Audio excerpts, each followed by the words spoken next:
In the Baltic Sea off Germany last month, activists from the environmental group Greenpeace chased the Seagull, an aging oil tanker carrying Russian crude bound for India. What is really dangerous is that this freighter is 21 years old and obviously in poor condition. Often these tankers are also poorly insured. So if something happens, then ultimately we all have to pay for it because the insurance does not cover it. The G7 group of industrialised nations, along with Australia and the European Union, imposed a price cap on Russian oil of $60 per barrel in December 2022 in response to Moscow's war on Ukraine. Any vessel using Western services like insurance and servicing must abide by the price cap. Russia has responded by building a so-called shadow fleet of aging tankers without ties to the West, enabling it to sell oil around the world, much of it to China and India. Estimates put the fleet size at close to 600 ships.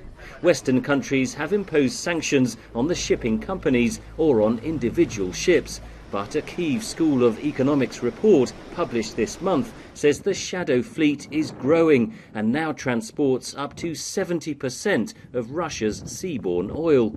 Russia has also reflagged these vessels to more and more obscure jurisdictions where the standards in terms of technical standards and so forth are suspected to be low. The insurance that Russia has found is suspected to be inadequate, meaning it wouldn't be able to actually pay out in the case of an incident.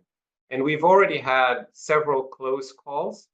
So far, no major oil spill, but it's really just a question of time until that happens. Coastal states have raised safety concerns over oil spills. The challenge for coastal states, which countries like Denmark, Sweden, and so forth is that they have very limited rights to actually interfere with vessels going through their waters under existing international maritime law. Instead, Western nations should use insurance regulations to tackle the shadow fleet, says Hilgenstock. To first of all, generate transparency with regards to this oil spill insurance, because right now we know precious little about it.